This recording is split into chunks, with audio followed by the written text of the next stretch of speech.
सीमा पर तैनात आप मेरे परिवारजनों के बीच बिताई है।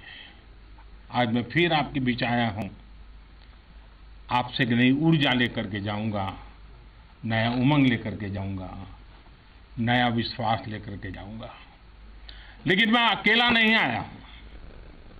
मैं मेरे साथ 130 करोड़ देशवासियों के आशीर्वाद आपको लिए लेकर के आया हूं। ढेर सारा आशीर्वाद लेकर के आया हूं। आज शाम को दिवाली पर एक दिया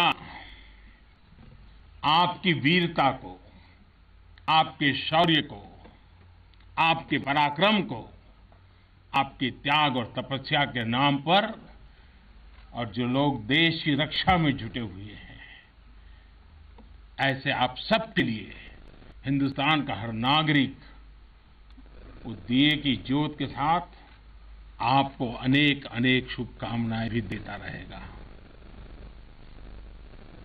और आज तो मुझे पक्का विश्वास है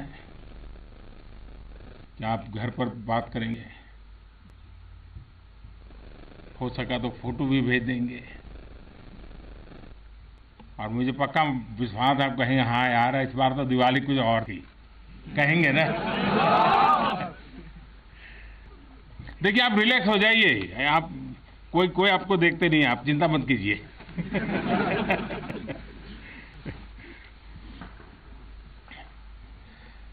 अच्छा आप ये भी बताएंगे ना कि मिठाई भी बहुत खाई थी? नहीं बताएंगे तो बोलो ना।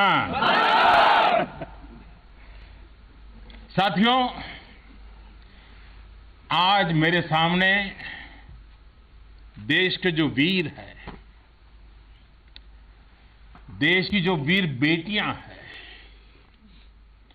वो भारत मां की ऐसी सेवा कर रहे हैं जिसका सौभाग्य हर किसी को नहीं मिलता है। किसी किसी को ही मिलता है जो सौभाग्य आपको मिला है। मैं देख रहा हूं, मैं महसूस कर रहा हूं आपके चेहरे के उन मजबूत भावों को मैं देख रहा हूं। आप संकल्पों से भरे हुए हैं, और यही आपके संकल्प, यही आपके पराक्रम की पराकाष्ठा करने की भावनाएं, चाहे हिमालय हो, रेगिस्तान हो,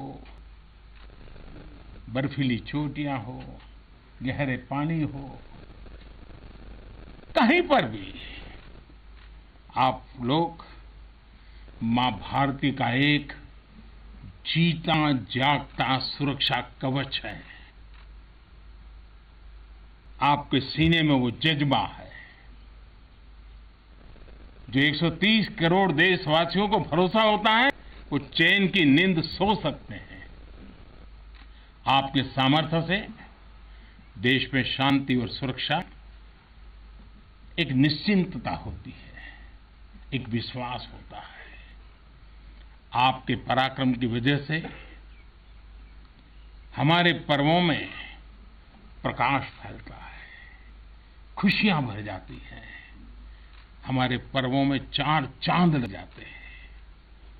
अभी दीपावली के बाद गोवर्धन पूजा, फिर भैया दूज और छठ पर्व भी बिल्कुल गिनती के दिनों में सामने आ रहा है। आपके साथ ही मैं सभी देशवासियों को नौशेरा की इस वीर वसुंधरा से इन सभी पर्वों के लिए देशवासियों को भी बहुत बहुत शुभकामनाएं देता हूं। देश के अन्य हिस्सों में बड़ी संख्या में लोग आज दिवाली का जब दूसरा दिन होता है तो नववर्ष की भी शुरुआत करते हैं, और हमारे यहाँ तो हिसाब किताब भी दिवाली से पूरा होता है और दिवाली के दूसरे दिन से शुरू होता है। खास करके गुजरात में कल नया साल होता है। तो मैं आज नौशेरा की इस वीर भूमि से गुजरात के लोगों को भी और जहां जहां नववर्ष मनाते हैं उन सबको भी अनेक अनेक मंगल कामनाएं उनके लिए देता हूं। साथियों, जब मैं यहां नौशेरा की पवित्र भूमि पर उतरा, यहां की मिट्टी का स्पर्श किया, तो एक अलग ही भावना, एक अलग ही रोमांच से मेरा मन भर गया। यहां का इतिहास भारतीय सेना की वीरता का जयघोष करता है। हर चोटी से उस जयघोष सुनाई देता है। यहां का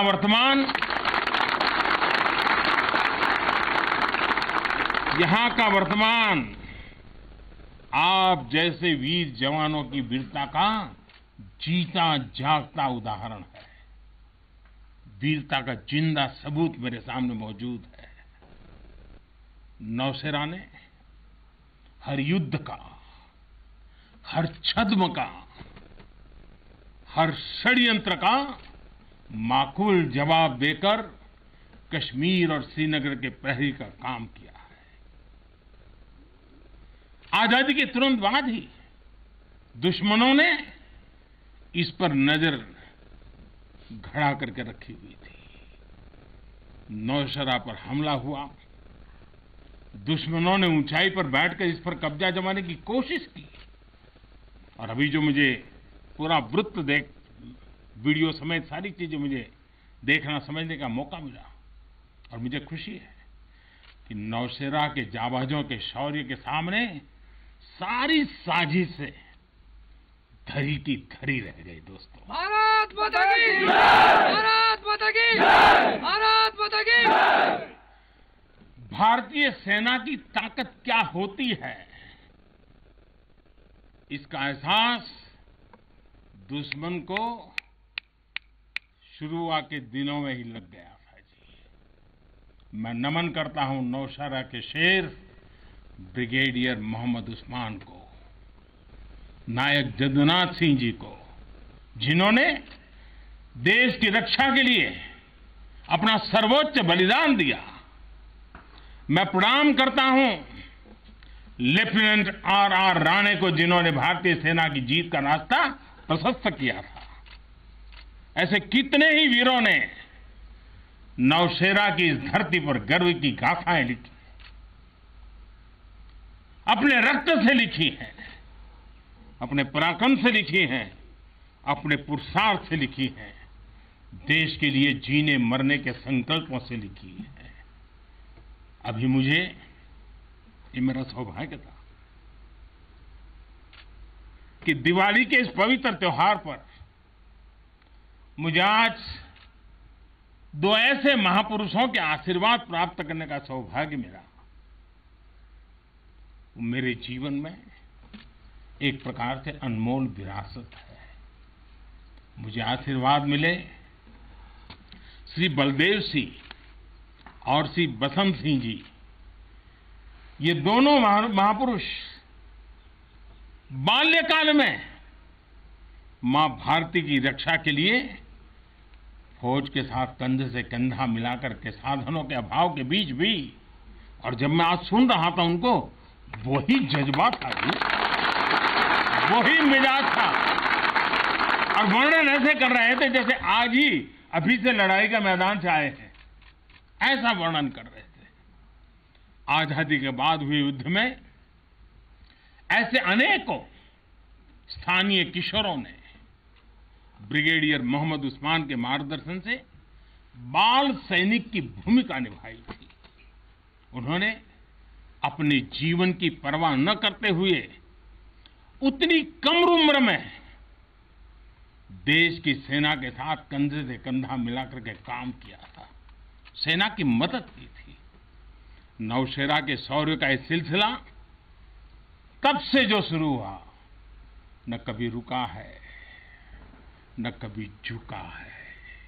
यही तो नौशेरा है। भारत माता की जय! भारत माता की जय! भारत माता की जय! सर्जिकल स्ट्राइक में यहाँ की ब्रिगेड ने जो भूमिका निभाई वो हर देशवासी को गौरव से भर देता है और वो दिन तो मैं हमेशा याद रखूंगा, क्योंकि मैं कुछ तय किया था सूर्यास्त के पहले कि सब लोग लौट करके आ जाने चाहिए और मैं हर पल फोन की घंटी पर टिकटिका के बैठा हुआ था कि आखिर से आखिर मेरा जवान पहुंच गया क्या, और कोई भी नुकसान किए बिना ये मेरे वीर जवान लौट करके आ गए, पराक्रम करके आ गए, सिद्धि प्राप्त करके आ गए।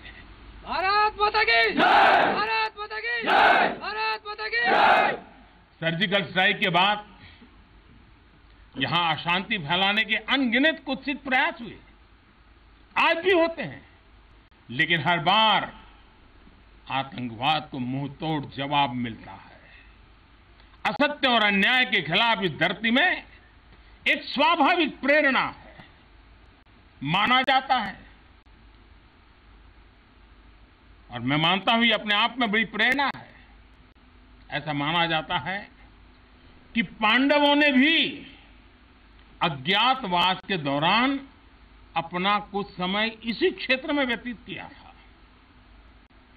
आज आप सबके बीच आकर मैं अपने आप को यहां की ऊर्जा से जुड़ा हुआ महसूस कर रहा हूं। साथियों, इस समय देश अपनी आजादी के 75 वर्ष का पर्व मना रहा है। आजादी का अमृत महोत्सव गुलामी के लंबे कालखंड में असंख्य बलिदान देकर हमने ये आजादी हासिल की है। इस आजादी की रक्षा करने का दायित्व हम सभी हिंदुस्तानियों के सर पे है, हम सबकी जिम्मेवारी है। आजादी के अमृत काल में हमारे सामने नए लक्ष्य हैं, नए संकल्प हैं, नई चुनौतियां भी हैं। ऐसे महत्वपूर्ण कालखंड में आज का भारत अपनी शक्तियों को लेकर भी सजग है और अपने संसाधनों को लेकर भी। दुर्भाग्य से पहले हमारे देश में सेना से जुड़े संसाधनों के लिए ये मान लिया गया था कि हमें जो कुछ भी मिलेगा विदेशों से ही मिलेगा। हमें टेक्नोलॉजी के मामले में झुकना पड़ता था, ज्यादा पैसे खर्च करने पड़ते थे, नए हथियार नए उपकरण खरीदने होते थे तो प्रक्रिया सालों साल चलती रहती थी। यानी एक अफसर फाइल शुरू करें, वो रिटायर हो जाए, तब तक भी चीज नहीं पहुंचती थी। ऐसा ही कालखंड था। नतीजा ये कि जरूरत के समय हथियार फिर आपाधापी में खरीदे जाते थे। यहां तक कि स्पेयर पार्ट्स के लिए भी हम दूसरे देशों पर निर्भर रहते थे। साथियों, डिफेंस सेक्टर में आत्मनिर्भरता का संकल्प उन पुरानी स्थितियों को बदलने का एक सशक्त मार्ग है। देश के रक्षा खर्च के लिए जो बजट होता है, अब उसका करीब 65% देश के भीतर ही खरीदी पर खर्च हो रहा है। हमारे देश ये सब कर सकता है, करके दिखाया है। एक अभूतपूर्व कदम उठाते हुए अब भारत ने ये भी तय किया है कि 200 से ज्यादा साजो सामान और उपकरण अब देश के भीतर ही खरीदे जाएंगे। आत्मनिर्भर भारत का यही तो संकल्प है। अगले कुछ महीनों में इसमें और सामान जुड़ने वाले हैं। देश को आत्मनिर्भर बनाने वाली ये पॉजिटिव लिस्ट और लंबी हो जाएगी। इससे देश का डिफेंस सेक्टर मजबूत होगा, नए नए हथियारों उपकरणों के निर्माण के लिए निवेश बढ़ेगा। साथियों, आज हमारे देश के भीतर अर्जुन टैंक बन रहे हैं, तेजस जैसे अत्याधुनिक लाइट कॉम्पैक्ट एयरक्राफ्ट बन रहे हैं। अभी विजयादशमी के दिन 7 नई डिफेंस कंपनियों को भी राष्ट्र को समर्पित किया गया है। हमारी जो ऑर्डिनेंस फैक्ट्रीज थी वो अब स्पेशलाइज्ड सेक्टर में आधुनिक रक्षा उपकरण बनाएगी। आज हमारा प्राइवेट सेक्टर भी राष्ट्र रक्षा के संकल्प का सारथी बन रहा है। हमारे कई नए डिफेंस स्टार्टअप्स आज अपना परचम लहरा रहे हैं। हमारे नौजवान 20, 22, 25 साल के नौजवान क्या क्या चीजें लेकर के आ रहे हैं, गर्व होता है। साथियों, उत्तर प्रदेश और तमिलनाडु में बन रहे डिफेंस कॉरिडोर इस स्पीड को और तेज करने वाले हैं। ये सारे कदम जो आज हम उठा रहे हैं वो भारत के सामर्थ्य के साथ साथ डिफेंस एक्सपोर्टर के रूप में हमारी पहचान को भी सशक्त करने वाले हैं। साथियों, हमारे शास्त्रों में कहा गया है, को अति भारः समर्था नाम, यानी जो समर्थ होता है उसके लिए अति भार मायने नहीं रखता, वो सहज ही अपने संकल्पों को सिद्ध करता है। इसलिए आज हमें बदलती दुनिया, युद्ध के बदलते स्वरूप के अनुसार ही अपनी सैन्य शक्ति को भी बढ़ाना है, उसको नए ताकत के साथ ढालना भी है। हमें अपनी तैयारियों को दुनिया में हो रहे इस तेज परिवर्तन के अनुकूल ही ढालना ही होगा। हमें मालूम है किसी समय हाथी घोड़े पर लड़ाइयां होती थी, अब कोई सोच नहीं सकता हाथी घोड़े की लड़ाई, रूप बदल गया। पहले शायद युद्ध के रूप बदलने में दशकों लग जाते होंगे, शताब्दियां लग जाती होगी। आज तो सुबह एक तरीका होगा तो शाम को दूसरा तरीका होगा लड़ाई का। इतनी तेजी से टेक्नोलॉजी अपनी जगह बना रही है। आज की युद्ध कला सिर्फ ऑपरेशंस के तौर तरीकों तक ही सीमित नहीं है। आज अलग अलग पहलुओं में बेहतर तालमेल, टेक्नोलॉजी और हाइब्रिड टैक्टिक्स का उपयोग बहुत बड़ा फर्क डाल सकता है। संगठित नेतृत्व एक्शन में बेहतर समन्वय आज बहुत जरूरी है। इसलिए बीते समय से हर स्तर पर लगातार रिफॉर्म्स किए जा रहे हैं। चीफ ऑफ डिफेंस स्टाफ की नियुक्ति हो या डिपार्टमेंट ऑफ मिलिट्री अफेयर्स का गठन, ये हमारी सैन्य शक्ति को बदलते समय के साथ कदम ताल करने में अहम रोल निभा रहे हैं। साथियों, आधुनिक बॉर्डर इंफ्रास्ट्रक्चर भी हमारी सैन्य ताकत को और मजबूत करने वाला है। सीमावर्ती इलाकों की कनेक्टिविटी को लेकर पहले कैसे काम होता था, ये आज देश के लोग, आप सभी भली भांति जानते हैं। अब आज लद्दाख से लेकर के अरुणाचल प्रदेश तक, जैसलमेर से लेकर के अंडमान निकोबार द्वीप तक, हमारे बॉर्डर एरियाज में, हमारे समुद्री तट पर जहां सामान्य कनेक्टिविटी भी नहीं होती थी, आज वहां आधुनिक रोड, बड़े बड़े टनल्स, पूल और ऑप्टिकल फाइबर जैसे नेटवर्क बिछाए जा रहे हैं। इससे हमारी डिप्लॉयमेंट कैपेबिलिटी में तो भूतपूर्व सुधार हुआ ही है। सैनिकों को भी अब बहुत अधिक सुविधा हो रही है। साथियों, नारी शक्ति को नए और समर्थ भारत की शक्ति बनाने का गंभीर प्रयास बीते 7 सालों में हर सेक्टर में किया जा रहा है। देश की रक्षा के क्षेत्र में भी भारत की बेटियों की भागीदारी अब नई बुलंदी की तरफ बढ़ रही है। नेवी और एयरफोर्स में अग्रिम मोर्चों पर तैनाती के बाद अब आर्मी में भी महिलाओं की भूमिका का विस्तार हो रहा है।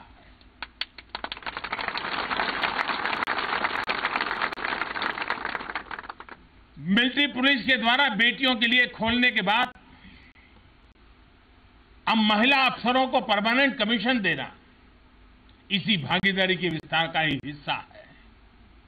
अब बेटियों के लिए नेशनल डिफेंस एकेडमी, राष्ट्रीय मिलिट्री स्कूल और राष्ट्रीय इंडियन मिलिट्री कॉलेज जैसे देश के प्रीमियर मिलिट्री संस्थानों के दरवाजे खोले जा रहे हैं। इसी वर्ष 15 अगस्त को मैंने लाल किले से यह भी घोषणा की थी कि अब देश भर के सभी सैनिक स्कूलों में बेटियों को भी पढ़ाई का अवसर मिलेगा। इस पर भी तेजी से काम शुरू हो गया है। साथियों, मुझे आप जैसे देश के रक्षकों की वर्दी में केवल अथाह सामर्थ्य के ही दर्शन नहीं होते। मैं जब आपको देखता हूं तो मुझे दर्शन होते हैं अटल सेवा भाव के, अडिग संकल्प शक्ति के और अतुलनीय संवेदनशीलता के। इसलिए भारत की सेना दुनिया की किसी भी दूसरी सेना से अलग है। उसकी एक अलग पहचान है।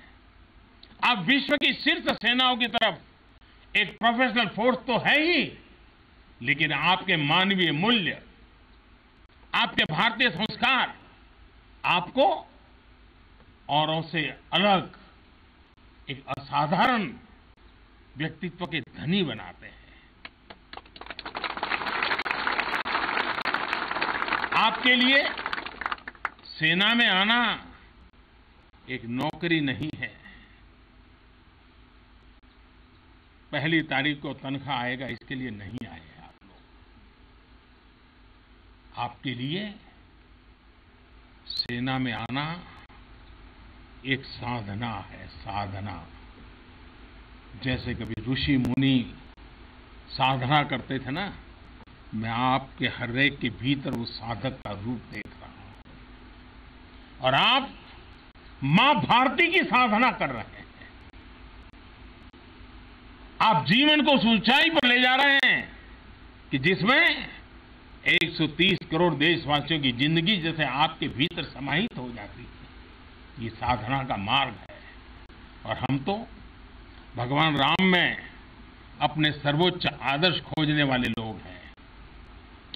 लंका विजय करने के बाद भगवान राम जब अयोध्या लौटे थे तो यही उद्घोष करके लौटे थे, अपि स्वर्णमयी लंका न मे लक्ष्मण रोचते, जननी जन्मभूमिश्च स्वर्गादपि गरीयसी। यानी सोने और समृद्धि से भरपूर लंका को हमने जीता जरूर है, लेकिन हमारी ये लड़ाई हमारे सिद्धांत और मानवता की रक्षा के लिए थी। हमारे लिए तो हमारी जन्मभूमि हमारी है, हमें वहीं लौटकर उसी के लिए जीना है। भारत माता की जय! भारत माता की जय! भारत माता की जय! और इसलिए जब प्रभु राम लौटकर आए तो पूरी अयोध्या ने उनका स्वागत एक मां के रूप में किया।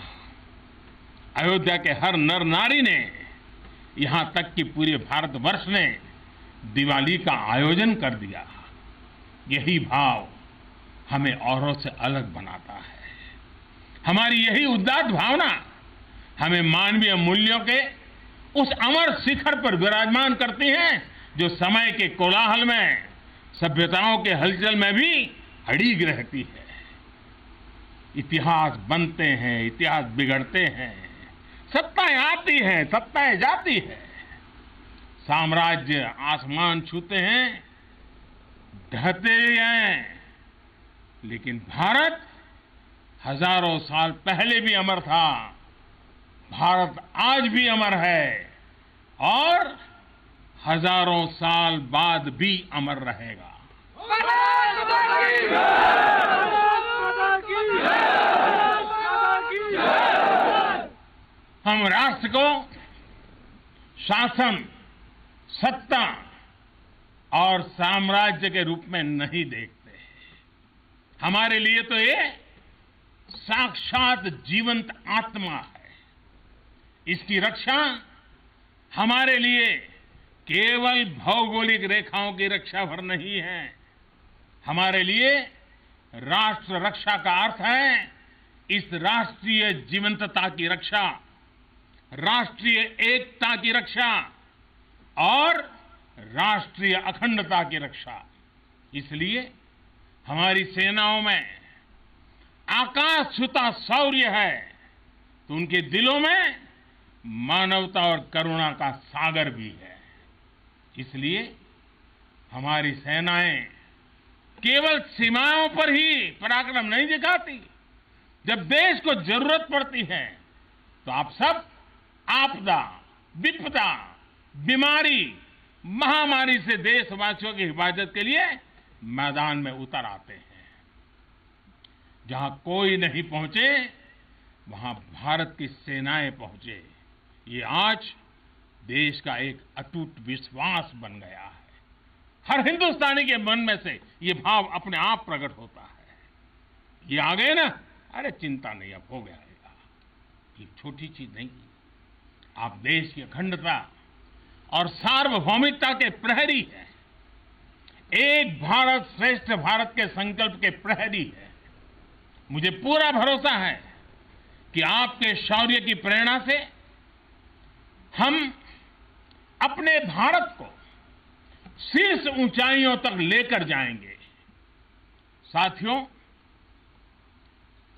दीपावली की आपको भी शुभकामना है, आपके परिवारजनों को शुभकामना है और आप जैसे वीर बेटे बेटियों को जन्म देने वाली उन माताओं को भी मेरे प्रणाम है। भारत माता की जय! भारत माता की जय! भारत माता की जय! मैं फिर एक बार आप सबको दीपावली की अनेक अनेक शुभकामनाएं देता हूं। मेरे साथ पूरी ताकत से बोलिए, भारत माता की जय! भारत माता की जय! भारत माता की जय! बहुत बहुत धन्यवाद। अड़ी सोमवार से शुक्रवार शाम 6 बजे सिर्फ TV9 भारतवर्ष पर।